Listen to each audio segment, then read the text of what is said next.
नमस्कार, मेरा नाम सुनील है और मैं कोई प्रोफेशनल रिपोर्टर तो हूँ नहीं, बट मैं पेशे से सॉफ्टवेयर इंजीनियर हूँ। और मेरे साथ जो अभी बैठे हैं दीपक भाई, ये भी एक इंजीनियर हैं और हम इनसे इसलिए मिलने आए हैं कि वेल एजुकेटेड हैं और ये पंचायत के लिए क्या करना चाहते हैं, इनसे कुछ जानते हैं इनके पंचायत के बारे में। अभी मैं बनियापुर ब्लॉक के सिसई पंचायत में हूँ। सो नमस्कार दीपक जी। बहुत बहुत धन्यवाद आपको यहाँ आने के लिए, साथ साथ पंचायत समेत पूरे देश की जनता को, देश की आम आवाम को छठ पूजा एवं दीपावली की हार्दिक शुभकामनाएं। सबसे पहला आपने सवाल उठाया शिक्षा के जगत में, तो आप जानते हैं, बहुत बेहतर जानते हैं कि शिक्षा से बढ़कर कोई भी विकास हो ही नहीं सकता है। एक व्यक्ति को शिक्षित कर दीजिए, उसका विकास वैसे ही हो जाएगा। और यहाँ पे हमारे गांव में शिक्षा का स्तर नीचे है और अशिक्षित होने के कारण यहाँ के जो वर्तमान प्रतिनिधि हैं, यहाँ के लोगों का शिक्षा का लाभ उठा के लूट खसोट मचा रखे हैं। रिपोर्ट में अब तो ऑनलाइन रिपोर्ट है, आप भी देख रहे हैं क्या स्थिति है पंचायत की, कितना लूटा जा रहा है। और हम जागरूक करने के लिए सारे लोगों से मिल के जागरूक कर रहे हैं कि भाई शिक्षित चुनिए तब भी विकास हो सकता है, ऐसे विकास संभव नहीं है। जैसे आपने बोला कि यहाँ पे बहुत सारा मतलब करप्शन हुआ है, बिल्कुल मेन मुद्दा करप्शन का है। तो 10 साल से जो मुखिया हैं वो ऐसा कौन सा काम किए हैं जिससे आप खुश हैं या ना खुश हैं? ये तो पंचायत की जनता बताएगी कितना खुश है। यहाँ के वर्तमान मुखिया से किसी को भी कोई अब उम्मीद नहीं बचा है। जो 10 साल मुखिया रह गए हों, और उम्मीद हो भी कैसे, चूँकि गलती से लोभ लालच दे के भोली भाली जनता को ठग के चुनाव जीत जाना, पैसे रुपए का लालच दे के, और आपके पास खुद शिक्षा नहीं है, अब विकास के बारे में क्या सोच सकते हैं कि दूसरे को आप विकसित करेंगे। हमारे मुखिया इस तरह के हैं कि वो अपना नाम तक बड़ा मुश्किल से लिख पाते हैं, अपना नाम तक लिखने में सक्षम नहीं है। तो उस मुखिया के बारे में आप विकास की कल्पना कैसे कर सकते हैं? 10 साल से जनता यहाँ की चुन रही है उनको। बिल्कुल 10 साल हो गया उनको, ये तीसरा टर्म है उनका।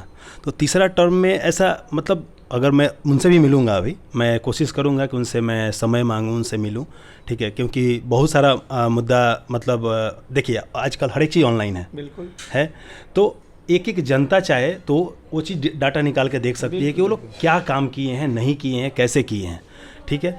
लेकिन मेरा देखिए, आप तो कैंडिडेट हैं, आप सिर्फ कैंडिडेट हैं यहाँ के, आप यहाँ के मुखिया अभी मतलब अभी ये स्टार्ट कर रहे हैं अपना कैरियर, आप वेल एजुकेटेड हैं। तो आपका मेन मुद्दा क्या है? मतलब आप जब यहाँ इस चुनाव में आ रहे हैं तो आपका मेन मुद्दा क्या है? यहाँ के लोगों को क्या आप देना चाहते हैं कि आगे 5 साल आपको आप ही को चुने, ऐसा क्या है आपके पास? अभी आप ऑनलाइन रिपोर्ट की जहाँ तक जिक्र कर रहे हैं, तो ऑनलाइन रिपोर्ट में आप देख सकते हैं ई ग्राम स्वराज पे कि इस पंचायत में 58 लाख रुपए का डस्टबिन के नाम पे उठा हुआ है, और 58 पीस डस्टबिन भी शायद इस पंचायत में नहीं लगा है। एक पीस भी नहीं, 58 पीस कौन का है? और 58 लाख रुपए का निकासी हुआ है। एक वार्ड में तो 10 नंबर वार्ड में सिर्फ 15 लाख रुपए एक मुश्त निकाला गया है। नल जल के नाम पर लगातार 3 लाख 2 लाख निकासी होते रहा है, केवल उसको रिपेयरिंग के लिए, और कोई भी नल जल सुचारू रूप से चल नहीं रहा है। नल जल ये योजना मतलब कब से पैसा वो लोग उठा रहे हैं और ये लागू आपके पंचायत में सभी वार्डों में नल जल का काम हो गया है? जहाँ तक मैं रिपोर्ट देखा हूँ कि नल जल का काम हो गया है, लेकिन ये पैसा कब से उठा रहे हैं? क्योंकि मेरे पास भी कुछ डाटा है इसके बारे में। तो आपके पास डाटा है तो आप देख सकते हैं लगातार पैसे का उठा हो रहा है। आप जिस जगह पे बैठे हैं, जिस जगह पे बैठे हैं, नल जल का कोई पाइप भी नहीं है, इस पूरा मोहल्ला में नहीं आया है, पाइप तक नहीं आया, पाइप तक नहीं आया है नल जल का। क्या कहिएगा? तो मैं यही आपसे जानना चाहता हूँ कि आपने 5 साल के बीच में कभी ये मुद्दा उठाया कि जब से नल जल, देखिए 17 से मेरे जहाँ तक डाटा मैंने देखा है कि पैसा ये लोग उठा रहे हैं, ठीक है। तो आप ये बताइए, कभी आपने अपने गांव में पंचायत में घूम के इसके बारे में विरोध किया है? बिल्कुल। जैसे जब भी सवाल पूछा जाता है तो वो लोग कह रहे हैं कि कार्य अभी पूर्ण नहीं हुआ है, कार्य पूर्ण नहीं हुआ है, कार्य पूर्ण होगा। तो हम तो उम्मीद करते हैं कि अपने 5 साल के कार्यकाल में वो कार्य पूर्ण कर देंगे। लेकिन जब 5 साल का कार्यकाल उनका पूर्ण हो गया, तब तो हमें पूछने का पूरा अधिकार है ना कि भाई 5 साल जब आपका पूरा हो गया तो आपका काम कहाँ है? आपके पास बहाना तो तब तक था जब तक आपका कार्यकाल था। अब क्या चीज़ के लेके आप बहाना करेंगे? हाँ, 10 साल हुआ है तो आप लोग जैसे आप जाते हैं पंचायत में तो बोलते होंगे ना कि ये देखिए, आप हर एक वार्ड के लिए डाटा अवेलेबल है नेट पे। और किसी से भी अगर देखिए, मैं नंदलाल जी से भी मिलूंगा अभी, अगर मैं उनसे टाइम आऊँगा, देखता हूँ कि नंदलाल जी मुझे टाइम देते हैं कि नहीं देते हैं, क्योंकि 10 साल से कंटिन्यू वो मुखिया हैं, ठीक है। उन्होंने क्या काम किया है, सारा डाटा उनका ऑनलाइन अवेलेबल है।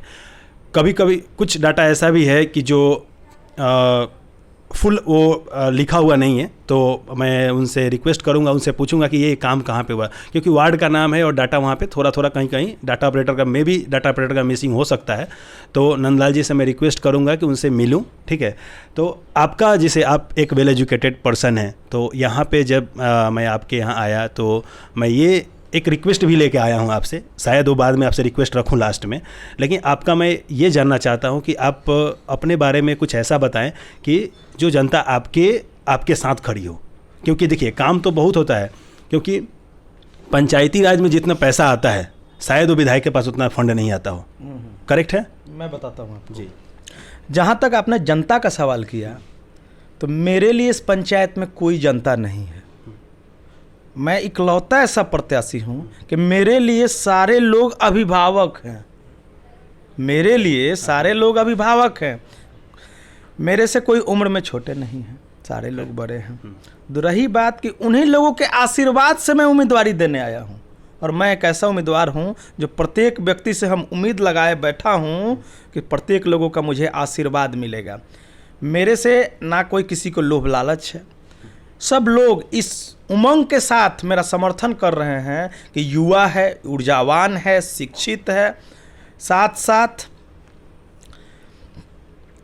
साथ व्यक्ति में काम करने की क्षमता है, जो पिछले 10 वर्ष से लोग देख रहे हैं कि प्रत्येक, जैसे इस पंचायत में कहीं भी ट्रांसफार्मर लगाना हुआ, वार्ड नंबर 1 में लगाया हुआ मेरा ट्रांसफार्मर है, वार्ड नंबर 9 में लगाया हुआ है, वार्ड नंबर 8 में लगाया हुआ। अब जाके ये सब चीज़ पता कर सकते हैं। वार्ड नंबर 7 में भी यहाँ अधिकारियों से मिल के बिजली की समस्या इस पंचायत से दूर करा दे। उसके बाद मैं उद्योगपति भी हूँ, तो मेरे उद्योग के चलते यहाँ बिजली, मैं बहुत ज़्यादा बिजली बिल पे करता हूँ, 2-2.5 लाख महीना में बिजली बिल पे करता हूँ, जिसके चलते यहाँ पे बिजली भी बहुत अधिक रहती है। और विभाग हमसे ज़्यादा राजस्व लेने के कारण अत्यधिक बिजली इस फीडर को देती है। बिल्कुल। और मेरे कार्यशैली से लोग इतने प्रभावित हैं कि सभी लोग कह रहे हैं कि आप एकदम पूर्ण रूपेण आश्वस्त रहिए, और चुनाव का जीत हार का मार्जिन इतना रहेगा कि अगला बार से कोई चुनाव लड़ने का हिम्मत नहीं रखे। कितने वार्ड है आपके पंचायत में? 11 वार्ड है मेरे पंचायत। 11 वार्ड है। 11 वार्ड में जो नल जल का, देखिए मैं एक किस ढंग से बोलूं, क्योंकि मैं भी एक बिहार का निवासी हूं। अभी तक मुझे जो नल जल का योजना का जो भी प्रोग्राम हुआ है, मैंने जितने भी जहाँ भी देखा है, ठीक है, तो ये नल जल योजना आप किस ढंग से देखते हैं इसको? ये सफल हुआ है या फेल है? बिहार सरकार की नल जल की योजना पूर्ण रूपेण फेल है। यह सिर्फ लूट खसोट के लिए बनाई गई है, ताकि जनप्रतिनिधियों को लाभ पहुंचा सके और लाभ पहुंचा के उनका वोट बटोरा जा सके। एक वार्ड में कितने लाख का ये नल जल योजना आया है? 13 लाख समथिंग, या फिर कुछ में 18 लाख समथिंग का है। और इतने में तो शायद प्रत्येक वार्ड के प्रत्येक घर में आगे पीछे चापाकल लगवाया जा सकता था। जो कि कम से कम वर्षों चलता, कई वर्ष तक चलता। और नल जल की स्थिति है कि प्रत्येक वार्ड में बिन बरसात भी कीचड़ हाजिर है, बिना बुलावा के हर जगह पाइप टूटा फूटा है। और नल जल एक तरह से पंचायत प्रतिनिधियों के लिए दुधारू गाय के रूप में है। लोग खूब इसका उपयोग कर रहे हैं। तो मैं ये जानना चाह रहा हूँ कि आप एक पढ़े लिखे युवा हैं, तो आप कैसे इस चीज़ को मैनेज करेंगे, कैसे दूर करेंगे हमारे पंचायत के हर एक युवा किसी नेता के पीछे ना घूमे, वो अपने करियर को ज़्यादा डेवलप करे, करियर को ज़्यादा आगे बढ़ाए? उसके क्षेत्र में आप क्या काम करेंगे? मैं एक शिक्षित युवक के साथ साथ एक उद्यमी भी हूँ। मैं उद्योग के माध्यम से लोगों को रोजगार देने और रोजगार लगवाने की हमेशा प्रयासरत रहता हूँ इसके लिए। दूसरी बात है, जहाँ तक शिक्षा की बात है, तो अभियान चलाकर, लोगों को जागरूकता अभियान चलाकर ये चीज़ जागरूक किया जाएगा कि बच्चों को शिक्षा दीजिए। शिक्षा एक ऐसी कामधेनु है जो आप एक बार किसी को दे दीजिए तो हमेशा उसको वो उस कामधेनु से आजीवन की जीविका अपना चला सकता है। चुनाव में लोग आते हैं 200-500 हज़ार दे के लोगों को ठग ले जाते हैं। ठगते रहेंगे कब तक? जब तक लोग अशिक्षित रहेंगे। जब शिक्षित हो जाएंगे ठगना बंद हो जाएगा। और हम यही चाहते हैं। अभी शिक्षा पे जोर देने के लिए ही हमारे गरीब मोहल्ला में, यहाँ तुरहा बस्ती है, पासी टोला है, यहाँ शराब की बिक्री होती थी। नीतीश कुमार के शराबबंदी अभियान से हम लोग काफ़ी खुश थे, लेकिन उसके बाद भी अवैध शराब की बिक्री होती थी। उसको हम लोगों ने अभियान चलाकर पूरा गांव एक मुश्त होकर शराब की बंदी के लिए हम लोगों ने प्रतिबद्धता ली है कि एकदम हम लोग इसको बंद करा के रहेंगे। अगर जो भी बेचते हुए या पीते हुए पकड़ा जाएगा, हम लोग उसको पकड़ के थाने में देंगे, पुलिस का सहयोग करेंगे और इस गांव के जड़ से शराब को मिटाएंगे। शराब के नशे में चूर होकर लोग अपने बच्चों पे ध्यान नहीं देते हैं, अपनी जीविका में से ले जाके शराब के लत से शराब का पैसा वेस्ट करते हैं, जुआ खेलते हैं। लेकिन इस चीज़ को हम लोग बंद करवाएंगे और हर हाल में इसके लिए प्रतिबद्ध है कि प्रत्येक बच्चा को शिक्षित करेंगे ताकि आने वाले भविष्य में किसी को कोई ठगने की जरूरत ना पड़े।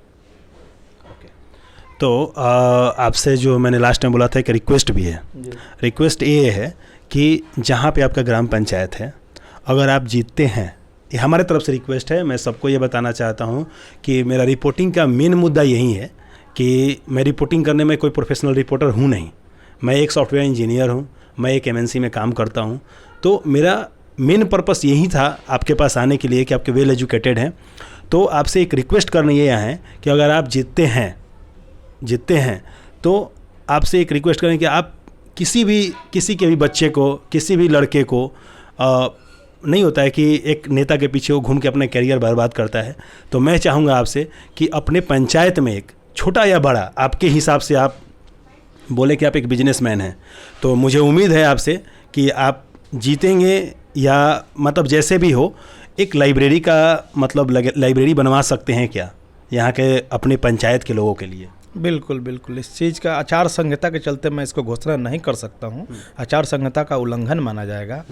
मैं प्रतिबद्ध हूँ कि इस पंचायत में जिस चीज़ की ज़रूरत होगी, चुनाव जीतूँ ना जीतूँ अलग बात है, अपने स्तर से मैं लाइब्रेरी और शिक्षा के प्रति ये जागरूकता अभियान हमेशा चलाता रहूँगा। जो सहयोग लगेगा उसमें सहयोग दूंगा, इसके लिए मैं प्रतिबद्ध हूँ। दूसरा चीज़ है कि मेरे पिताजी के ज़माने से लोग हमारी काम के गुणवत्ता के बारे में जानते हैं। पिताजी 5 साल मुखिया रहे, कहीं भी ये कोई नहीं कह सकता है कि काम कहीं गलत हुआ है। आज भी उनका बनाया हुआ भवन उसी तरह चमक रहा है जैसे 2001 में चमक रहा था। और उनके बाद के जितने जनप्रतिनिधि हुए, सभी लोग ऐसा निम्न स्तर का निर्माण करवा रहे हैं कि आज काम हुआ, अगले साल पता नहीं चल रहा है कि वो काम हुआ भी था या नहीं हुआ था। तो इसलिए हमको प्रमाण देने की आवश्यकता नहीं है, सारे लोग जानते हैं। और दूसरी बात है, हमारे लिए सारे लोग अभिभावक हैं, अभिभावकों का आशीर्वाद हमारे साथ है। बाकी सब कुछ आप पता लगाइए, पंचायत में सर्वे कीजिए। बहुत बहुत धन्यवाद आपका कीमती समय देने के लिए। आप देख रहे हैं वीकली अपडेट्स और मैं हूं सुनील, और इनके पिताजी मतलब 5 साल यहाँ के मुखिया रहे हैं। मैं उनसे कुछ बात करना चाहूँगा। नमस्ते जी, बताएं आप यहाँ के मतलब ये आपके जैसे दीपक जी बता रहे थे, यहाँ पे आप 5 साल मुखिया रहे हैं 2001 से 2006 तक। वहाँ 2001 से 2006 तक जो आपने काम किया है, वो सबसे आपका महत्वपूर्ण आपका जो समय रहा है 5 ईयर, वो आपने कैसे यहाँ पे मैनेज किया और किस तरह से काम किया आपने? पहली बात तो ये है कि ये हमारा जो पंचायत है ये नवसृजित है। पहले एक शीशई गांव था, वो मानवपल्ली पंचायत में टैग था। और जो मेरुका गांव है ये शाहजीपुर पंचायत में टैग था। दोनों का 2 विधायक हुआ करते थे। शीशई का मसरख हुआ करते थे और मेरुका का बनियापुर हुआ करते थे। किसी को इस पंचायत पर ध्यान नहीं था, ये खंडहर टाइप पर था। खंडहर भरवाते पंचायत में उस समय पैसा क्या था, 1.25 लाख रुपया जवाहर योजना, अब बीत आयोग का 1,32,000 करके इसी पर बढ़ते 1,80,000 पर गया। यही 3-4 लाख 5 लाख रुपया था। इसके बावजूद भी मैंने इस खंडहर को भरने में कम से कम 50 लाख रुपया लगाया। रुपया आया कहाँ से? विधायक, दोनों विधायक से हमारा टर्म अच्छा था। दोनों विधायक से मैंने रुपया लिया, योजना लिया और इस खंडहर को मैंने भरा। काम के मैंने संकल्प लिया था कि इस पंचायत में कोई भी 1-2 नंबर का ईंटा नहीं लगेगा, लेकिन मेरे हटते 2 नंबर का ईंट लगने लगा, कागज़ पर काम होने लगी। हमारा अभी भी बनाया पहला हमारा योजना है स्वास्थ्य केंद्र इस पंचायत में नहीं था, मैंने उप स्वास्थ्य केंद्र बनवाया। आज तक वो बिल्डिंग वैसा ही है। रिपेयरिंग के नाम पर पहले तो 50,000 से ज़्यादा मुखिया का औकात ही नहीं था, तो 49,000 करके 2 योजना लेकर के मेरुका कला स्कूल मैंने रिपेयरिंग कराया। उसमें जबकि पिलर उलर देकर भाई नया सीधे से बनवाया अपने कि उस स्कूल में हम पढ़ते हैं, हमारे गांव के बच्चे पढ़ेंगे, कभी छत फंस जाए कभी कुछ बच जाए तो हमारे एक मतलब गांव के गांव बच्चे उसमें मर सकते हैं। इसलिए मैंने आज भी ब्लॉक में बनियापुर प्रखंड में अगर कुछ भी किसी को दिखाना वो योजना होता है तो आज मेरुका कला स्कूल दिखाते हैं, जबकि 2003 का बना हुआ है। उसके बाद भी जो बना है वो बहुत खंडहर के समान है। मैंने जो भी रोड बनवाया अगर उस पर पीछ हो गई तो बात अलग है, लेकिन जो भी बचा है वो मैंने 1 नंबर ईंट लगाया है।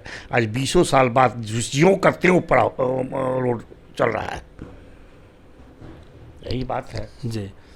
और जैसे आपने बताया आपने बहुत सारा काम किया है यहाँ पे, ठीक है, फिर भी आप यहाँ की जनता मतलब कैसे बरगलाया गया कि उसको मतलब आपको नहीं चुन पाई? कुछ ऐसा कारण तो रहा होगा। जी जी जी जी देखिए, यहाँ पहले काम का योजना नहीं था, जातिवाद यहाँ फैल गया। जातिवाद का भावना दे करके बैकवर्ड फॉरवर्ड करके ये मुझे हराया गया। मतलब मुझे बहुत तकलीफ़ हुई कि काम करने वाला का वोट नहीं है, लेकिन धीरे धीरे मैंने अपना कार्य छोड़ा नहीं। आज तक मैं किसी का भी जो आता है उसका काम ब्लॉक से हो जिला से हो कराते रहता हूँ। इसलिए मैं जदयू का प्रखंड अध्यक्ष बना, विश्वत्री का अध्यक्ष बना, मुझे लोग पैक्स का अध्यक्ष बनाए। मैं अपने काम में सक्रिय रहा, आज तक रहते रहा। कभी 1 वोट से हारे, कभी 5 वोट से हारे, यही दशा मेरी। हारे क्या, अब छोड़िए उस बात, अब किसके बारे में क्या कहा जाए। दूसरी बात कि पब्लिक अब इतना ना हमको तंग कर दिए कि आप आइए। अब पंचायत ख़त्म हो रहा है, बहुत नीचे स्तर पर जा रहा है। अब लोग का समझ में आ गया। तो मैं एक्सीडेंट कर गया गाड़ी से, इसलिए मेरा पैर डैमेज हो गया। मैंने एक नौजवान अपने लड़के को दिया कि आगे ही लोग दौड़ने वाला काम करे, पीछे से तो मैं ही हूँ, सपोर्ट में जहाँ जरूरत पड़ेगा मैं हाजिर हूँ। उसके लिए मुझे पीछा नहीं रखना है। अब मैंने संकल्प किया है कि जब तक जीऊँगा तब तक एक खून का कतरा मेरे इस पंचायत के लिए रहेगा। और दौड़ने के लिए अपने बच्चे को दे दिए जो इंजीनियर है। जी, अभी उन्हीं से बात हुआ मेरा। काफ़ी एजुकेटेड है, वेल एजुकेटेड है। अभी जितने भी आपके यहाँ पंचायत में जितने उम्मीदवार हैं उसमें सबसे युवा भी हैं और सबसे मतलब एक्टिव भी हैं, क्योंकि यहाँ पे आप दूसरे ही पंचायत में इनके बारे में लोग बहुत चर्चा करते हैं। सो बहुत बहुत धन्यवाद आपका, एंड दीपक जी आपको स्पेशली शुभकामनाएं आपको। Thank you so much.